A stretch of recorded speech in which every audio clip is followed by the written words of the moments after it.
ומגלדיאטור מקומי לגלדיאטורים של אירופה, האם האליפות סגורה בספרד? מה מתבשל בליגה האנגלית? והאם בליגה האיטלקית באמת מדובר בגברת הזקנה ועוד כל היתר? על שאלות אלו ועוד אנחנו נדבר עם עוזי דן, הארץ. עוזי, ערב טוב. ערב מצוין. אהלן עוזי, מה העניינים?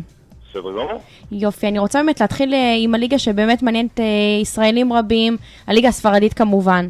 זה שריאל לא נראית באמת השנה כמו שהיא צריכה להיראות, זו עובדה מוגמרת, אבל השאלה אם אתמול ראינו אותה מנצחת 5-0 את מיורקה. שאלה אם באמת האליפות כבר הוכרעה, הפער של 8 נקודות סגר את הסיפור, או שיש אפשרות לראות משהו שונה השנה?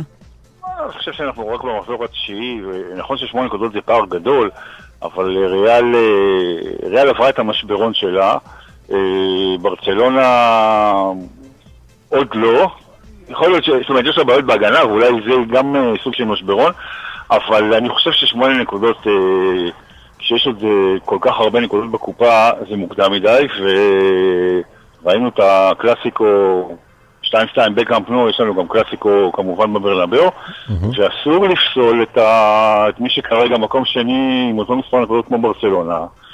אתלטיקו מדריד, אנחנו... הפתעה.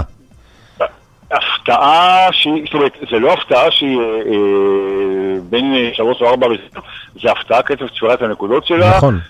פלקאו נותן עונה לא פחות גדולה בינתיים ממסי וקריסטיאנו רונלדו, גם במספר השערים, אבל גם בכלל במשחק שלו.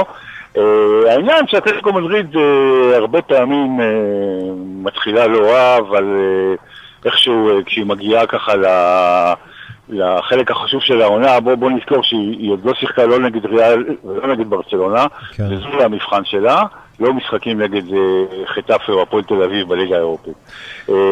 וההיסטוריה מראה מ-1999 אתלטיקו מדריד לא ניצחה דרבי.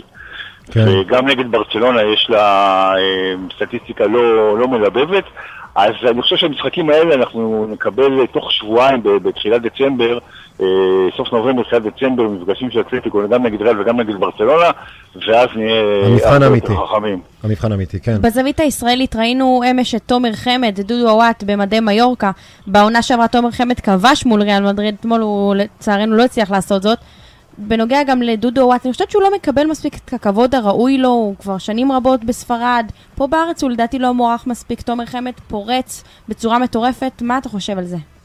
קודם כל תומר חמד באמת עד העונה, לא כל כך ספרו אותו, גם בזמנו במכבי חיפה, אני חושב שכולם אוכלים את הכובע כמו שאומרים השנה, תומר חמד פשוט חלוץ פנטסטי, באמת, הוא עושה התקדמות בשנתיים בספרד, התקדמות מדהימה, הוא בן אדם שיש לו גם אופי, זאת אומרת, הוא לוחם, הוא עובד קשה, הוא לא מתעסק בשטויות, וזה אולי לא פחות חשוב מכישרון כשאתה מגיע לאירופה, והוא באמת מוכיח, ומדברים עליו כבר גם בקבוצות יותר גדולות, זאת אומרת, הוא כנראה לא יסיים את הקריירה באירופה במיורקה, אלא רק התחיל אותה.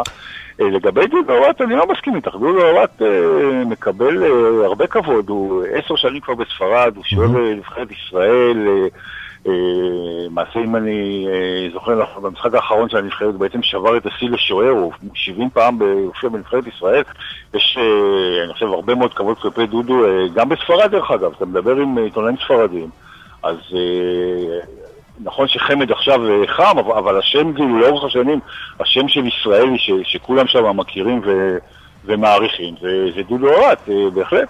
אוקיי, אז בוא נעבור מהליגה הספרדית שיש כאלו שקוראים לה, לא יודע כל כך אני מסכים איתם, שהיא הופכת להיות לליגה הסקוטית, 2 קבוצות וכל היתר, בואו נמשיך הלאה בעצם לצמרת רותחת באנגליה, בטח בעקבות המשחק אתמול צ'לסי נגד מנצ'סטר יונייטד, 3-2, עם טעויות השיפוט וכו' וכו', קיבלנו משחק שבאמת סיפק את מה שציפינו ממנו.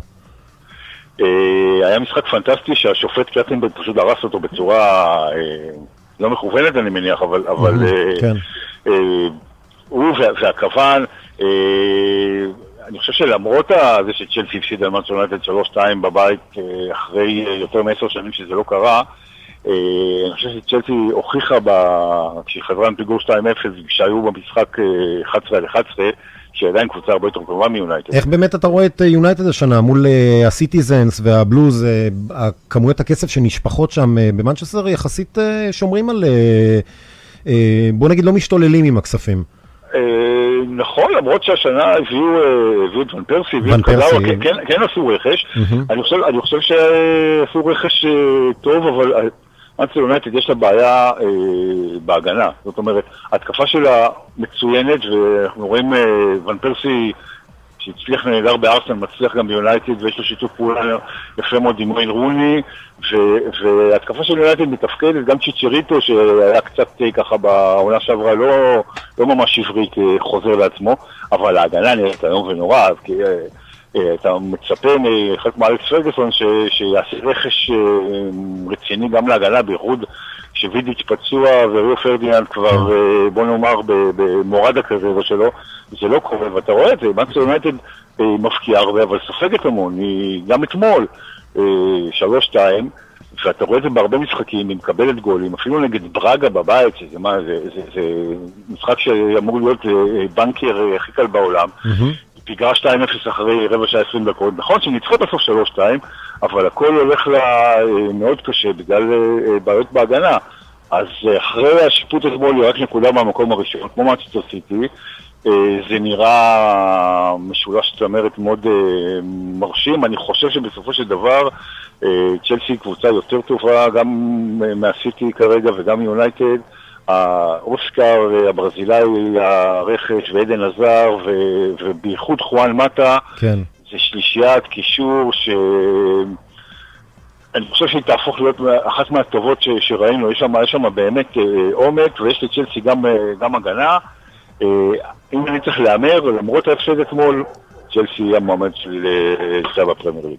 אבל אתה יודע, זה גם אתמול במשחק של מנצ'סטר יונייטד מול צ'לסי, וגם המשחק של ליברפול ואברטון שנפרדו בתוצאה 2-2, השופטים הכריעו את המשחק, זאת אומרת, במשחק של מנצ'סטר יונייטד, לגמרי. שער הניצחון הופקע מעמדת נבדל. במשחק של ליברפול ואברטון נפסל גול חוקי. נכון, פסלו שער הניצחון דקה 94 של סוארז, אני מסכים איתך לגמרי, וגם ההרחקה של טורז היא שערורייתית, בייחוד שזה 3 דקות לאחר שהרחיקו להם שחק. אדום שני במשחק, שהוא בעצם על צהוב שני, על התחזות שלא הייתה, זה באמת מיותר, שיקול דעת היה אפשר להפעיל. אני רוצה לעבור איתך מטעות שיפוט אחת לטעות שיפוט נוספת, והפעם בארץ המגף. בעצם יובנטוס, הגברת הזקנה, מצליחה ליהנות מטעות שיפוט נוספת, למען האמת 2 טעויות שיפוט, אם זה גול מנבדל וגול חוקי שנפסל לקטניה. ואתה יודע מה, השאלה שלי היא כזו, האם בעצם אנחנו רואים גם הרבה פעמים טעויות שיפוט בספרד, לטובת ברצלונה, נגד ברצלונה, האם הקבוצות באמת שילכו לאליפות, זה הקבוצות שמסוגלות להתגבר על הדברים האלה? תראה, קודם כל, יש נטייה, וזה נכון בכל העולם, זה נכון גם אצלנו, שטעויות שיפוט קורות יותר לטובת הקבוצות הגדולות. כן.